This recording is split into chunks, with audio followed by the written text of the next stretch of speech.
Okay, तो आज हमको करना है स्टोक्स थ्योरम का प्रूफ। स्टोक्स थ्योरम के क्वेश्चन सब हो गए, ग्रीन, गॉस, स्टोक्स थ्योरम, तीनों थ्योरम्स के क्वेश्चन हो गए। ग्रीन थ्योरम प्रूव हो गई, गॉस थ्योरम प्रूव हो गई। अब लास्ट थ्योरम का प्रूफ बचता है, जो कि बहुत डिफिकल्ट नहीं है, मीडियम प्रूफ है, पर क्योंकि थ्योरम है ना तो स्टेप्स थोड़े बहुत याद तो करने पड़ते हैं।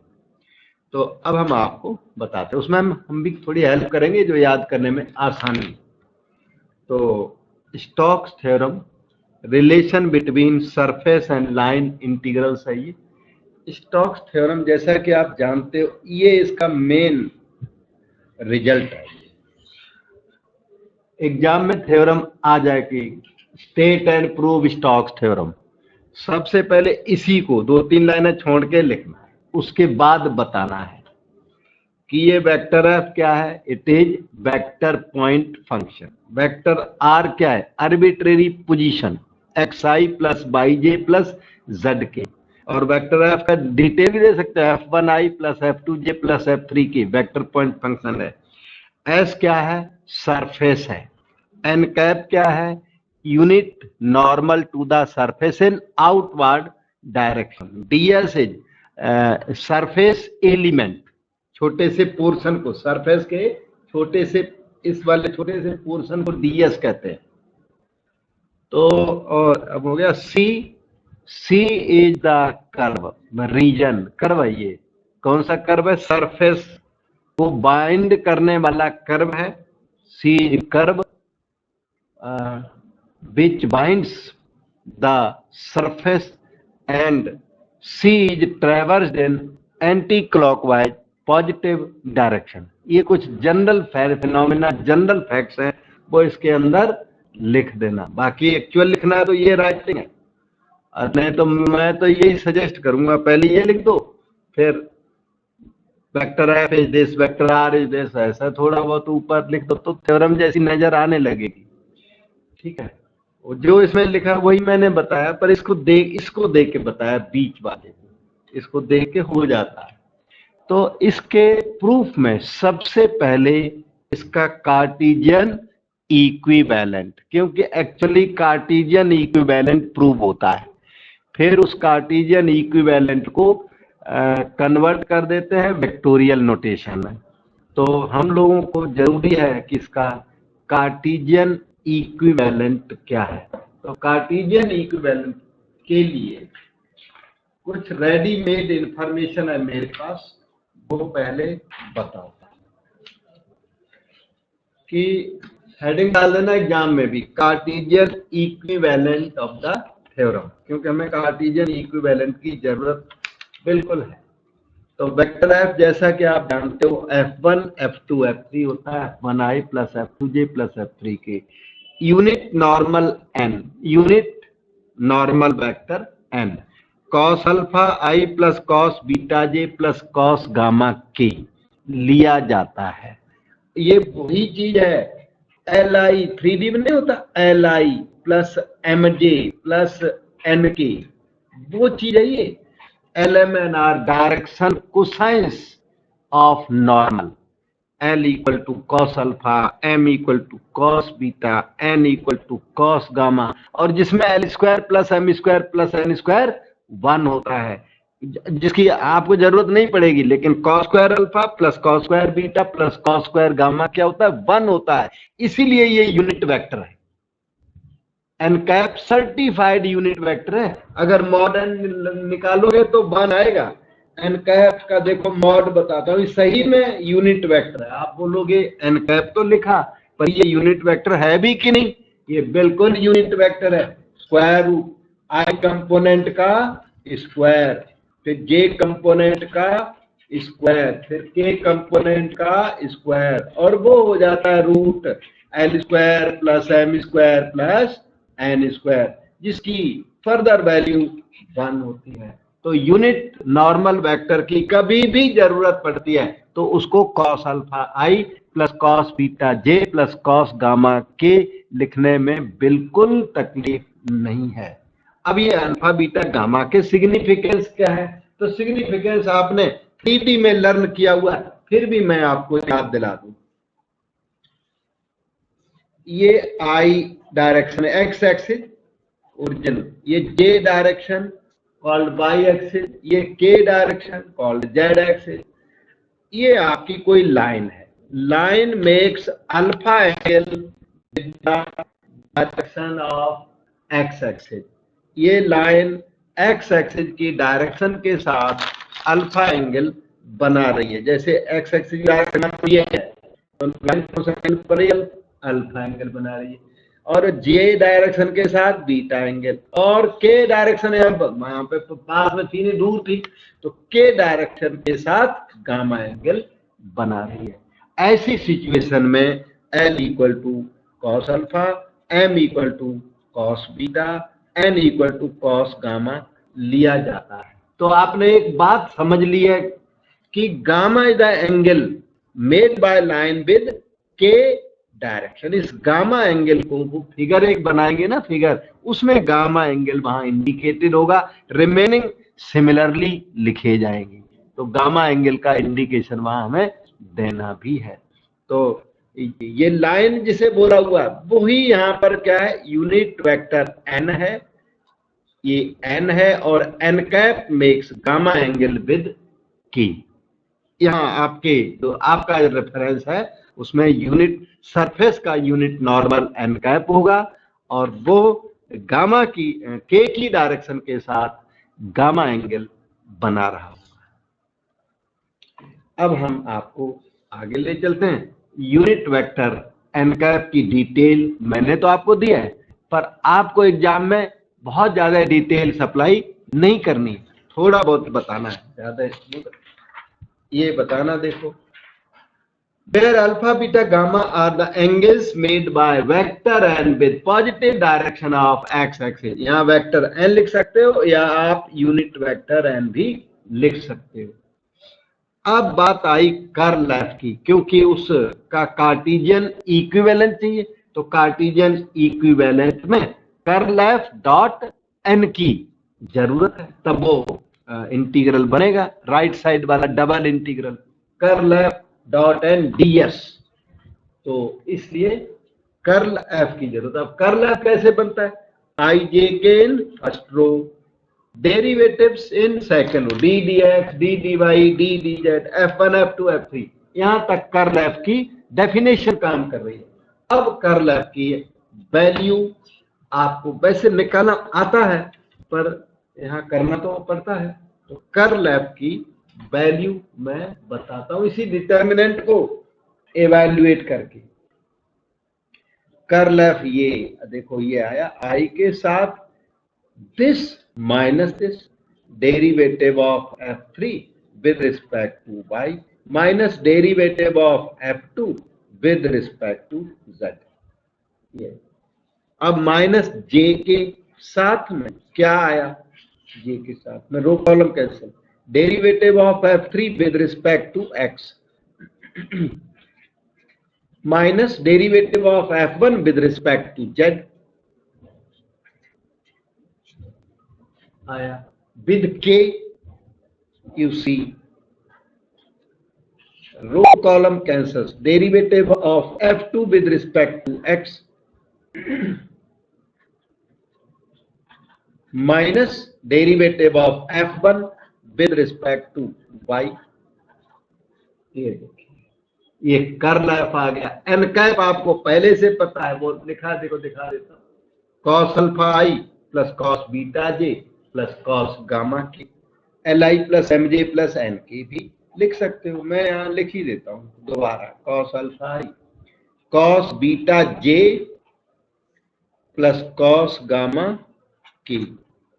तो इसके साथ फिर कर्ल एफ डॉट एन के लिए हम लोग बिल्कुल रेडी हो गए हैं। उसका कार्टेशियन इक्विवेलेंट की राइटिंग करना, वो भी थ्योरम के प्रूफ का पार्ट है। इक्विवेलेंट भी लिख दिया तो भी 3 में हाफ मार्क 1 मार्क वो दे ही देंगे।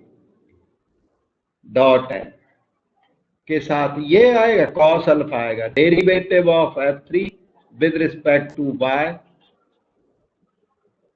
F2 with respect to z, है, आई कंपोनेंट के साथ आई कंपोनेंट मल्टीप्लाई होगा, फिर जे कंपोनेंट वो लिखा है f3 with respect to x, derivative of f1 with respect to z के साथ cos बीटा मल्टीप्लाई होगा, और k कंपोनेंट के साथ cos गामा मल्टीप्लाई होगा, derivative of f2 with respect to x minus derivative of f1 with respect to y। यहाँ पर आपका cos गामा रेडी होगा। कर्ल f डॉट एन, उसकी लेफ्ट हैंड साइड ऑलमोस्ट हो गई है, तो अभी f डॉट डी आर बता के फिर दोनों साइडें हम लोग लिख लेंगे। ठीक, कर्ल f डॉट एन ये राइट साइड के लिए काम कर जाएगा, और उसमें f डॉट डी आर भी है थ्योरम में, तो वो f डॉट डी आर ये रहा। फिर मैं थ्योरम का कार्टेशियन इक्विवेलेंट लिखने की पोजीशन में आ जाऊंगा इसके बाद। ठीक है, तो वेक्टर एफ तो पता है f1 f2 f3 होता है, डॉट प्रोडक्ट डी आर होता है dx dy dz, i dx j dy और k dz। मैंने थोड़ा शॉर्टकट में लिख दिया। जब इन दोनों वेक्टर्स का डॉट प्रोडक्ट लोगे तो f1 dx plus f2 dy plus f3 dz हो जाए। अब कार्टेशियन इक्विवेलेंट, इसको सर्कुलेशन में बंद कर देंगे इंटीग्रल में, और उसको भी इंटीग्रल में बंद कर देंगे ds, हो गया कार्टेशियन इक्विवेलेंट बस। तो कार्टेशियन इक्विवेलेंट लिखने की पोजीशन में आप आ चुके हो।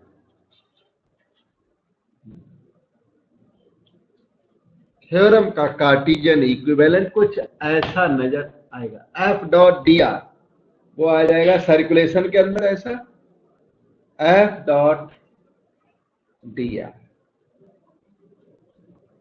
जो कि f1 dx, एक मिनट में वो डबल इंटीग्रल, अब मैं थ्योरम ओरिजिनल लिखता हूँ, लिखना पड़ेगा क्योंकि वो तैयारी उस तरह की होगी। Curl f dot N ds over ये होती है, तो f डॉट डी आर की वैल्यू ये निकाली पड़ी है, f1 dx f2 dy f3 dz। Bracket लगाना चाहो तो लगा सकते हैं। डबल इंटीग्रल के अंदर कर्ल f डॉट एन बहुत बड़ा आइटम है, वो यहाँ लिखना पड़ेगा। कर्ल f डॉट एन आपको मैं शो करने की पोजीशन में भी हूँ, वैसे अभी किया हुआ वही है। ये देखो कर्ल f डॉट एन, ये वाला ये आइटम सारा है, कॉपी करना पड़ेगा, थोड़ा बड़ा आइटम है। डेरिवेटिव ऑफ f3 थोड़ा छोटा छोटा लिखता हूँ, with respect to y minus derivative of f2 with respect to z cos alpha, एक आइटम हुआ। दूसरा लिखो minus derivative of f3 with respect to x, derivative of f1 with respect to z cos beta, and final item derivative of f2 with respect to x minus derivative of f1 with respect to y cos beta था दूसरा वाला, third वाला cos gamma, और उसके बाद सारे में ऐसा ब्रैकेट सा लगा के, और ds आगे लिखना चाहिए, हमारे पास स्पेस नहीं, मैंने साइड में ds यहाँ लिख दिया ओवर द सर्कल। ये Cartesian equivalent of the theorem है। अब इतनी बड़ी थ्योरम का सिर्फ एक पार्ट आपको प्रूव करके देना है, ठीक है, और रिमेनिंग दो जो ना सिमिलरली सारे लोग लिखते हैं, हम लोग भी लिख देंगे, कोई दिक्कत नहीं होगी। तो we will prove one of the parts to prove that. यहाँ पहले ही डिक्लेयर कर देते हैं कि हम प्रूव क्या करेंगे, फिर उस प्रूव के लिए एक छोटी सी फिगर है। इसकी फिगर कॉम्प्लिकेटेड नहीं है, जैसे गॉस डाइवर्जेंस थ्योरम में थोड़ी कॉम्प्लिकेटेड है, इसकी फिगर हल्की है, लाइट फिगर। तो क्या चीज प्रूव करेंगे, देखो f1 वाले टर्म आप उठा लो, सारे f1 वाले टर्म लेफ्ट वाले और राइट वाले f1 की टर्म में कॉपी कर देता हूं। देखो f1 टर्म एक यहां नजर आ रही मुझे, एक यहां नजर आ रही है, अच्छा, और माइनस साइन है बीच में, वो याद रखना, ये माइनस साइन है यहाँ पे, और थोड़ा हाईलाइट कर देता हूँ, ये माइनस साइन ध्यान रखना है, माइनस उसे ना प्लस कर देगा। तो to prove what circulation F1 ds is equal to F1 के ही टर्म वहां से उठाने हैं, क्योंकि F1 के इक्वल होगा, F2 टर्म्स के इक्वल होगा, F3 टर्म्स के इक्वल होगा। तो F1 की टर्म में वहां से उठाओ, double integral over whole surface होगा बिल्कुल dF1 by dz cos beta minus dF1 by d Y cos gamma. ये ली, ये चीज हम लोग प्रूव कर देंगे और रिमेनिंग टू सिमिलरली परम्यूट करके लिख देंगे। For example F1 will be replace by F2, Z को X करेंगे, Y को Z करेंगे, बीटा को गामा करेंगे, गामा को अल्फा करेंगे, और ऐसे दो रिजल्ट और लिख डालेंगे और बाद में ऐड कर देंगे। मेन रिजल्ट यही है जो प्रूव करने के लिए है। तो इसके लिए हमने एक यहाँ फिगर बना रखी है, आपको फिगर तो यहाँ से शो कर देता हूँ और फिर उसके आगे चल पड़ेगा। ठीक है, तो ये उसकी फिगर है। एक सेकंड रुकना, फिगर मैंने इसका आपके सामने क्या बनाऊं, पहले ही हमने एडवांस में यहाँ बना रखी है, यहाँ टाइम लग जाता है कभी कभी, ज्यादा हार्ड नहीं है फिगर, इसकी इजी है, उसकी थोड़ी हार्ड थी हल्की सी। ये देखिए फिगर है इसकी, इसमें क्या करना, सिलेंडर टाइप का बना, फुल फिगर देखो ऐसी सिलेंडर टाइप बना ले। सिलेंडर एग्जैक्ट नहीं है ये, नीचे तो सर्कल ही बना देना, सर्कल टाइप का रीजन है ये, और ऊपर वो है सॉलिड रीजन है, उसका जो सरफेस नजर आ रहा है आपको, तो एस फॉर सरफेस हमने डाल दिया। ये सरफेस एलिमेंट है ds, जो थोड़ा बना दोगे तो अच्छा लगेगा ds, और ये जो बाउंड्री है इसकी वो सी कर्व है, इसकी जो बाउंड्री है ये सी बनाया भी है, ये देखो ये जो बाउंड्री है वो कर्व सी है, सरफेस है ऊपर, नीचे उसका प्रोजेक्शन है। ये क्या है, रीजन है ना, दैट इज प्रोजेक्शन। फिगर में लिख दोगे थोड़ा बहुत तो राइटिंग अदरवाइज बच जाएगी, फिगर बना के और फिगर में ही डिटेल लिख दो। तो प्रोजेक्शन किसका है, of surface S in X Y plane, तो ये प्रोजेक्शन दिखाई पड़ गया। ds क्या है, ds की वजह से ज्यादा जनरल सरफेस एलिमेंट है, element of surface. N cap आपको पता है unit normal, outward unit vector है, यूनिट नॉर्मल है, अंडरस्टूड है, लिख दिया आपने पहले भी मुझे लगता है। और k के साथ ये गामा एंगल बना रहा है, रियलिस्टिक एंगल गामा, ये वहां मैं समझा चुका हूं आपको, k के साथ गामा एंगल ये बना रहा है, इसकी जरूरत आपको पड़ेगी इसमें, एन डॉट के वहां आएगा तब जरूरत पड़ेगी। एन डॉट के मैं थोड़ा एडवांस में भी यहाँ बता दूं कि एन डॉट के क्या होता है।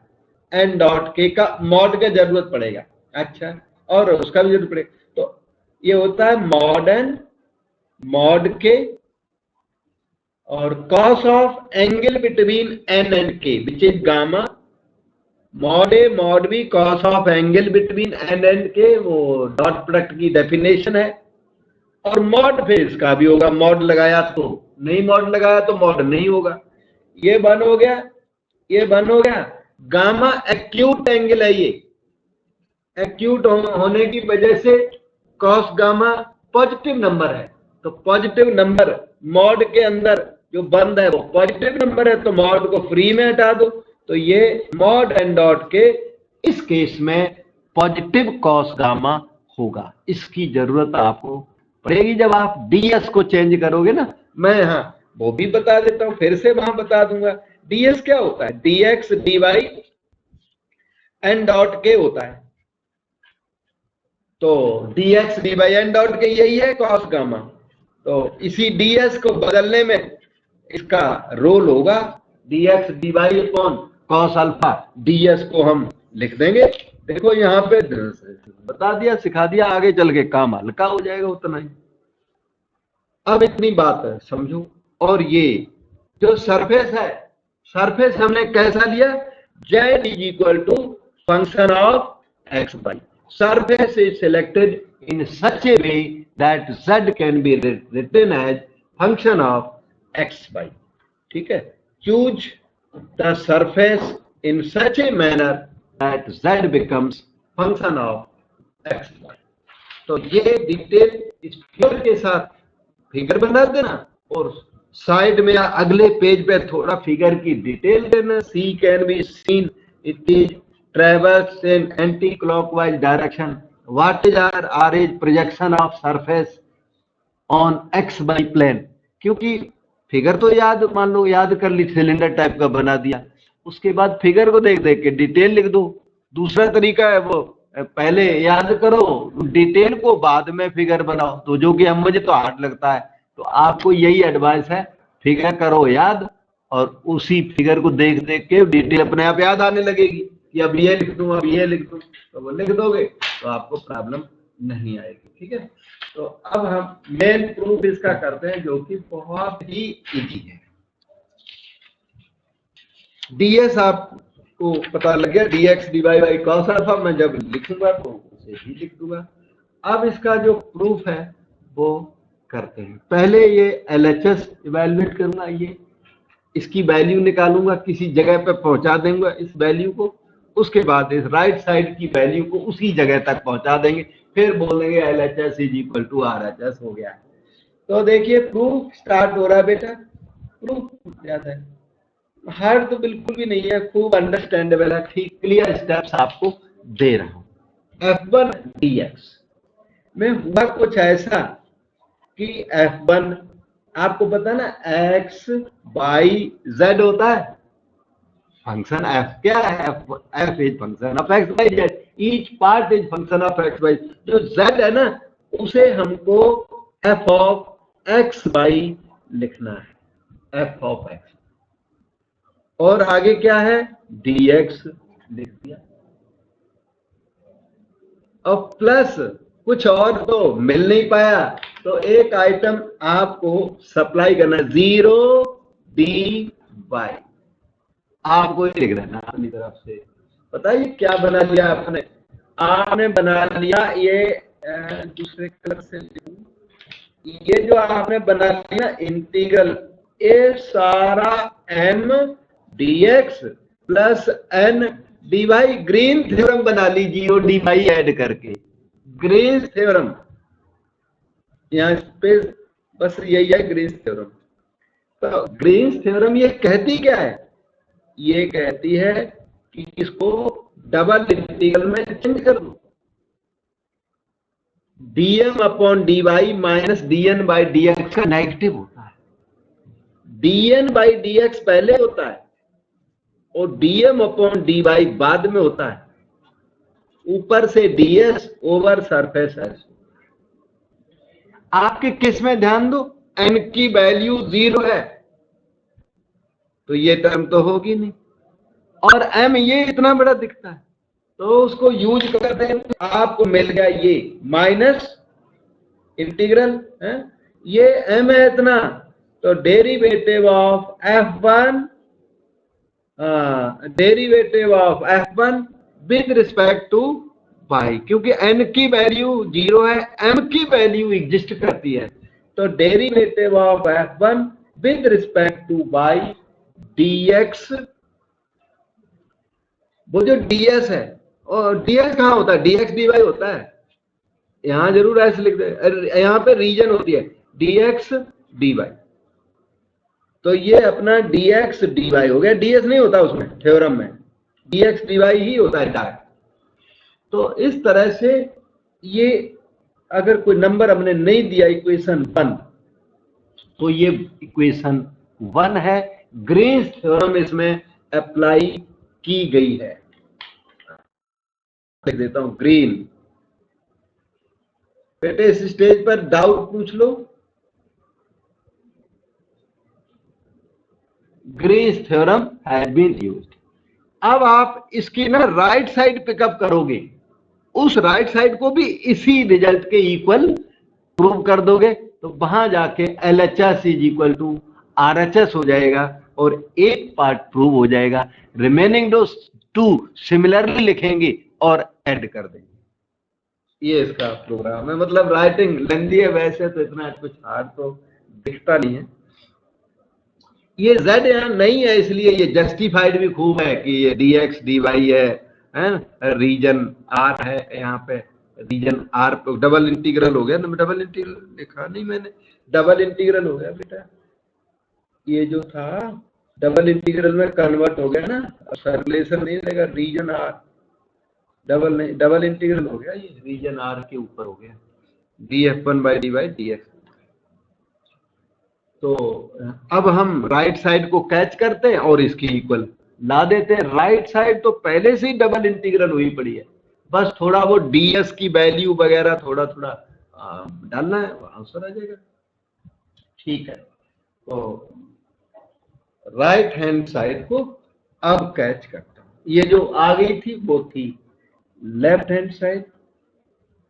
राइट हैंड साइड है इतनी, डबल इंटीग्रल सरफेस के ऊपर है वो जो दिख रहा है मुझे, derivative of f1 with respect to z cos beta minus derivative of f1 with respect to y cos gamma, और ds की वैल्यू तो वैसे ही हमने याद कर रखी है, वो वैल्यू डाल देंगे वैल्यू को, तो देखिए बड़े आराम से जस्टिफाई ये हो जाएगा।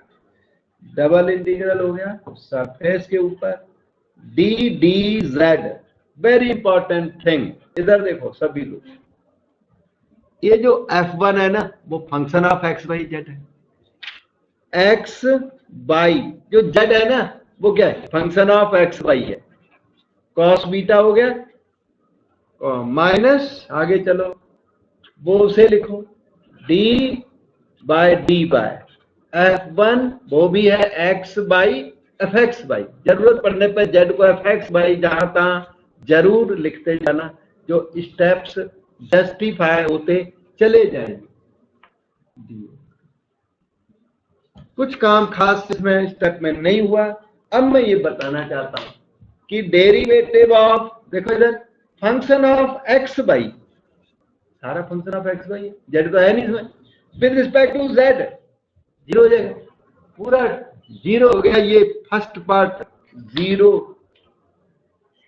हो गया इस चक्कर में, और माइनस आया zero minus D f1 by D by आया, cos गामा आया, और ds मैंने तो याद भी कराया था, ds क्योंकि यहाँ s लिख चुका हूं तो ds की वैल्यू अभी हमने डाली नहीं है, ds की वैल्यू डाल दोगे तो रीजन r बन जाएगी, x बाई प्लेन पे ना प्रोजेक्शन हो जाएगी ना, projection has been considered, cos gamma हो गया, ds की value dx dy upon cos gamma आपने याद की होगी, मैंने वहां पहले ही इवैल्यूएट कर दी थी, over region r, cos gamma से cos गामा कैंसिल हो गया, और ये मटेरियल मैं देख रहा हूं यहाँ पे LHS के इक्वल, आप भी देख सकते हो, ये देखो LHS इसके इक्वल आ गया मटेरियल, ये देखो दोनों सेम आ गए, बस यही तो करना था, इतना आसान सा है, बस थोड़ा सा याद करना पड़ेगा आपको। तो इस तरह से LHS और RHS इक्वल हो गए, लेकिन थ्योरम कंप्लीट नहीं हुई, थ्योरम का एक पार्ट हुआ अब तक जिसकी LHS RHS हो गई। अब हम तीनों पार्ट की समरी दे करके और ऐड कर देते हैं, उसमें आपका रिजल्ट बन जाएगा। तीनों पार्ट मैंने ना एडवांस में लिख रखे, मुझे लगता है ठीक लिखे, अभी दिखाता हूँ, एक सेकंड। अब बस फॉर्मेलिटी रह गई, थ्योरम आपकी कंप्लीट हो चुकी है, अभी करता हूँ।